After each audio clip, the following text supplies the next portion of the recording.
নমস্কার বন্ধুরা, ইন্ডিয়ান কর্মকর্তায় আপনাদের আবারও স্বাগত। বন্ধুরা, আজকে একটি নতুন নোটিফিকেশন নিয়ে আলোচনা করব। সেটি রেলওয়ে রিক্রুটমেন্ট সেল তরফ থেকে বের হয়েছে, ইস্টার্ন রেলওয়ে। এখানে নোটিফিকেশন নাম্বারটি দেওয়া আছে। সেটি স্পোর্ট কোটার আন্ডারে রিক্রুটমেন্ট চলছে, সেটা নিয়ে আমরা আলোচনা করব।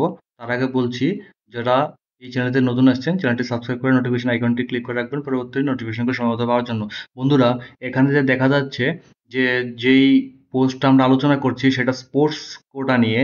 তো যারা স্পোর্টস নিয়ে খেলেছেন বা স্পোর্টসের কোটাতে অ্যাপ্লাই করতে ইচ্ছুক তারাই এই ভিডিওটি দেখতে পারেন, বাকিরা স্কিপ করতে পারেন। চলুন বন্ধুরা, দেখে নিচ্ছি বিস্তারিত। ডেট অফ পাবলিকেশন নোটিফিকেশন, ওটা হচ্ছে 3/9/2025। অনলাইন রেজিস্ট্রেশন আপনারা করবেন 10/9/2025 থেকে।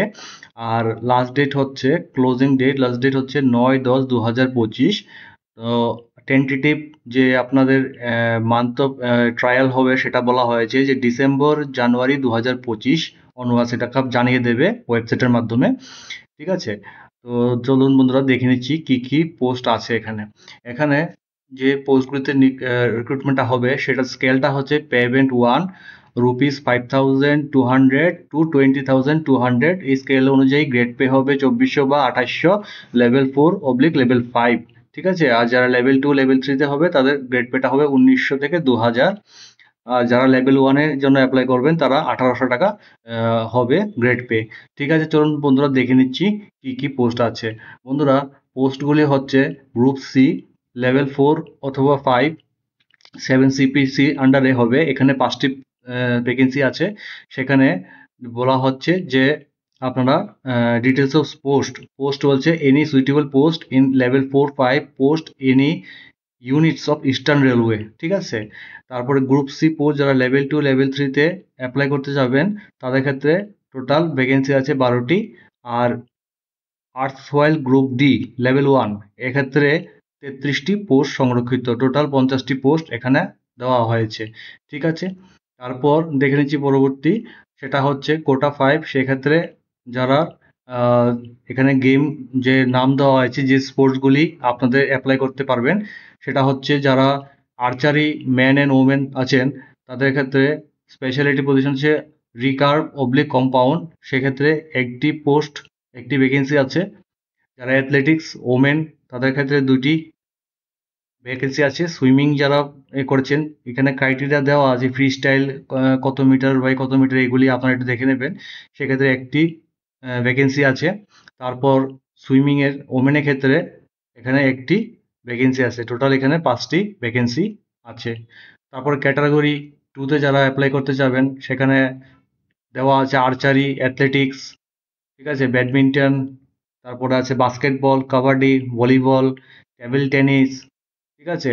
সর্বমোট এখানে 12টি ভ্যাকেন্সি আছে। তারপর হচ্ছে ক্যাটাগরি 3। ক্যাটাগরি 3 ক্ষেত্রে athletics, basketball, cricket, football, hockey, kabaddi, then swimming, এখানে সব ম্যান উইমেন সব কিছু মেনশন করা আছে।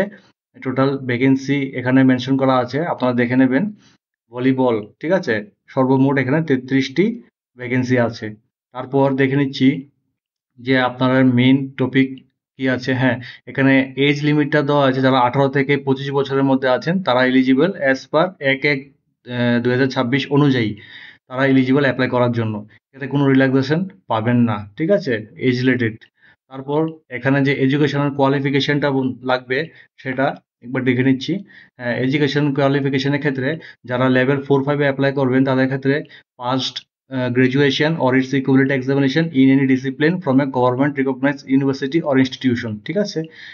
আর লেভেল 2/3 মানে লেভেল 2 এবং 3-এ যারা অ্যাপ্লাই করবেন তাদের ক্ষেত্রে কি লাগবে? ক্লাস 12 পাস অথবা ইটস ইকুইভ্যালেন্ট এক্সামিনেশন। ঠিক আছে? Education qualification must be government recognise board, council অথবা ইনস্টিটিউশন থেকে হতে লাগবে।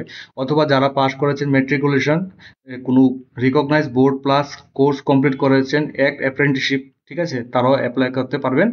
অথবা যারা 10+ পাস করেছেন কোনো কাউন্সিল বা বোর্ড বা কোনো ইনস্টিটিউশন থেকে প্লাস আইটিআই করেছেন তারাও এলিজিবল এই পোস্টটিতে লেভেল 2 এবং 3-তে অ্যাপ্লাই করার জন্য। ঠিক আছে? লেভেল 1-এ কারা এলিজিবল?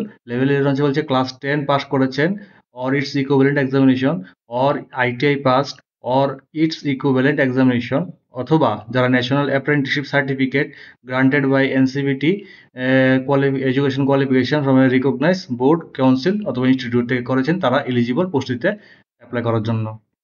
দেখে নিচ্ছি মেডিকেল স্ট্যান্ডার্ড। মেডিকেল স্ট্যান্ডার্ডের ক্ষেত্রে বন্ধুরা এখানে প্রেসক্রাইব ফরম্যাট দেওয়া আছে, সেটা আপনারা ফিল আপ করলে দেখলে তারপর তারা ডিসাইড করবে। ওকে, ঠিক আছে। নেক্সট হচ্ছে ইম্পর্টেন্ট টপিক, দেখে নিচ্ছি একবার। আমি মেইন টপিকগুলি হাইলাইট করে রেখেছিলাম, সেই টপিকগুলি আপনাদের সামনে তুলে ধরি। সবগুলি পয়েন্ট যদি বিস্তৃত আলোচনা করতে যাই অনেক সময় নেবে। তো দেখে নিচ্ছি কিভাবে আপনাদের অ্যাসেসটা হবে, সেটা এক্সামিনেশনটা যেটা হবে সেটা ক্ষেত্রে অ্যাসেসমেন্টটা বলা হয়েছে sports achievement per norms 50 marks থাকবে। For game skill, physical fitness, coach abbreviation during trials সেক্ষেত্রে 40 নাম্বার থাকবে, আর এডুকেশন কোয়ালিফিকেশন নিয়ে থাকবে 10 নাম্বার। টোটাল যে নাচ থাকবে 100 নাম্বারের এক্সাম হবে, ঠিক আছে। তো এখানে যে ট্রায়ালটা বলা হয়েছে, ট্রায়ালের মাধ্যমে আপনাদের ফিট বা নন ফিটটা কনসিডার করা হবে। কিরকম ভাবে করবে, এখানে 40 নাম্বার দেওয়া আছে, এর মধ্যে ফিট হলে তাহলে 25 বা 25-এর বেশি যারা পাবেন তাদের ফিট ধরা হবে, আর যারা বিলো 25-এর নিচে স্কোর করবেন তাদের নট ফিট ধরা হবে, ঠিক আছে।